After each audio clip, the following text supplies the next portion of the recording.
Hey, it's Jason from Pro Guitar Studio. Today we talk about 3-string picking patterns. So the piece I've written for you today is going to go over really simple 2-finger chords in the fretting hand. Might be a little awkward to play at first, but the really important thing here is going to be the picking pattern. So they're repetitive patterns, and there's 2 different patterns that go throughout the song, maybe a little bit of variation within it. So we're going to really work on building up your picking skills. So a lot of times, a lot of players are really comfortable strumming chords, but when it comes to picking individual notes in those chords, it can be quite a challenge, just like playing an arpeggio, right? So let's dive right in, take a listen to the piece that I've written. But before we get started, if you liked any of my previous lessons, please subscribe to my channel. And if you like the lesson today, hit the thumbs up button. It really helps me out. Okay, let's take a listen.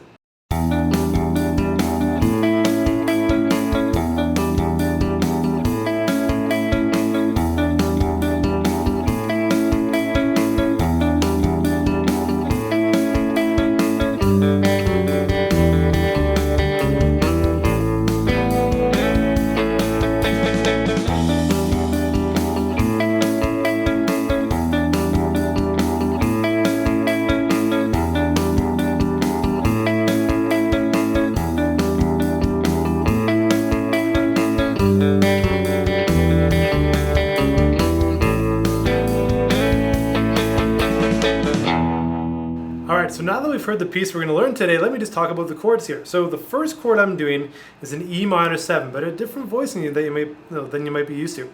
So the 10th fret on string number 5 and 12th fret on string number 4. So those 2 notes, we have a G and we have a D. And paired with an E, we have the root, the minor 3rd, and the flat 7. So we're just not playing the 5th.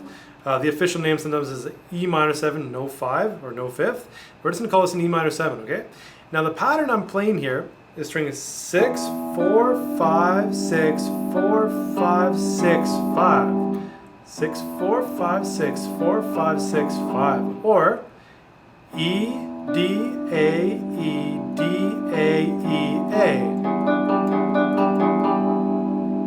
Now what we're going to do here, we're going to take the same pattern and move it down 1 string.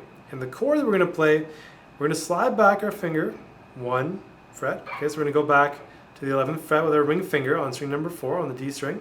And our first finger is going to come down to the 3rd string. So we have this, E minor 7 to this, which is an A major. Okay, so we have the root, the 3rd, and the 5th. A, C sharp, and E.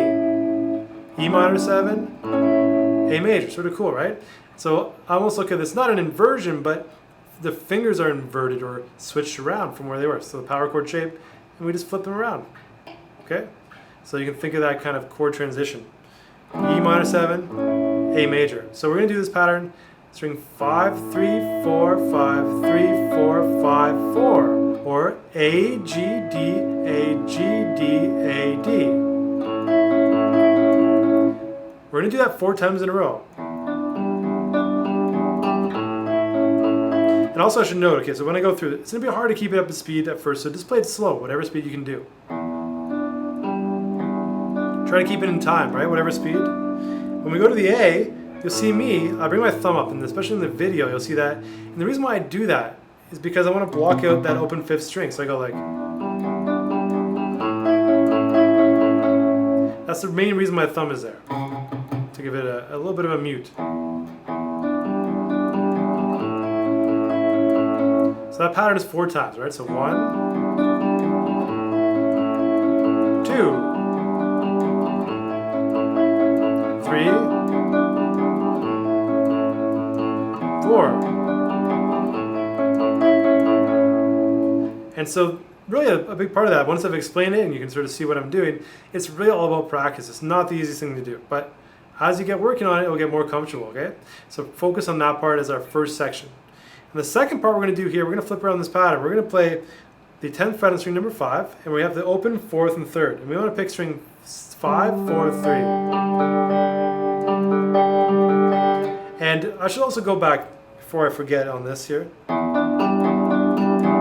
I'm doing down, up, up, down, up, up, down, up. Okay, so in case you're wondering about my pattern. That's not the only pattern you can do. You could do up, up, up, up, up, up, up. You could do up, down, up, down, up, or down, up and then down at the end. So imagine we're going like up, down, up, down, up, down. that can work too. That's inside picking. For me, this just works better. And the biggest thing here is I can keep that in time consistently over a long period of time. So it's not that that's the most efficient, because it's not. It's because I can stay in time and I can play it and I'm comfortable. Okay, so look at your pattern and try to think of what's the easiest for you, but also try to be efficient about it, right? So if you did all down picks, that works. It's not efficient, but if that helps you keep in time, you can stay in time, let's say for like 2 minutes, then you're great. That's like a long period, a long-term goal.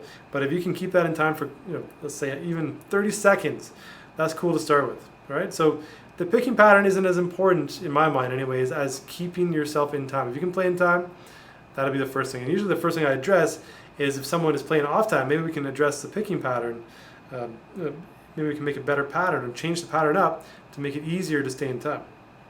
So that's the first part. And so when we go back to the second part here, I'm doing down, down, up, which doesn't seem really efficient, but it works for me. I can stay in time really easily.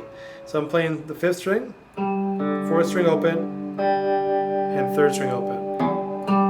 This is really just a descending line, so don't think of this as chords right now. So I'm playing the 10th fret with the same pattern, 9th fret, 7th fret, 5th fret. What I do here is I play the 5th fret, hammer on to 5, and slide to 7.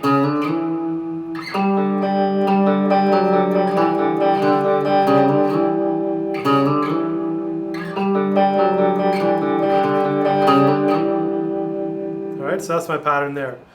5, 4, 3. Open A next. And then I'm going to play 2 notes here. I'm playing the 5th fret, string number 4, and 4th fret, string number 3. And also hitting the open 2nd string. Sounds really cool. And then sliding up 2 frets to 7 and 6. And so this is like a G over an A. We can call this like a G over A. And slide it up to an A at 9.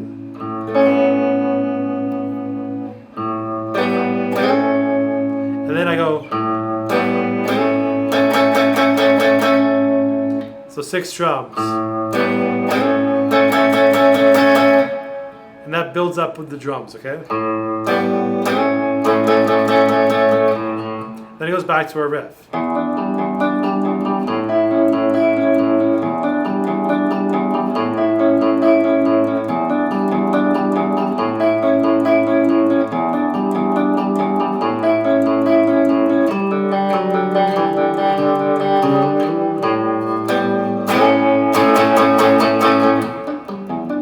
Back to our original phrase again. Okay, so that is a lot of work to get that comfortable and in time, but over periods of time where you practice and practice and practice, it gets easier. If you practice things like this before, you might find it easy to jump in. So you'll notice that things that you practice that have similar skills make the next thing you learn with that skill a lot easier. And that's sort of the thing with practice, right? It's all about consistency, dedication over time, doing different things that contain similar skills. And as you work through it, it's like stepping stones, right? So the first few songs you're going to learn are going to feel awkward. You're going to feel, like you just don't have them down. But as you get more comfortable, something like this can come your way, and you're like, okay, I got it. Before you even start working on the skill, because you already have that. Okay, so if you're just working on this, take it slow. Take it one piece at a time. If you are already comfortable, use this as an exercise to work on your picking skills. Okay, so picking patterns. We have string 5, 3, 4, 5, 3, 4, 5, 4, and we also have 5, 4, 3, 5, 4, 3, 5, 4, 3, 5, 4, 3. So 2 great patterns to work with. Give me some feedback if you like. So any questions you have, let me know. And I will see you next week.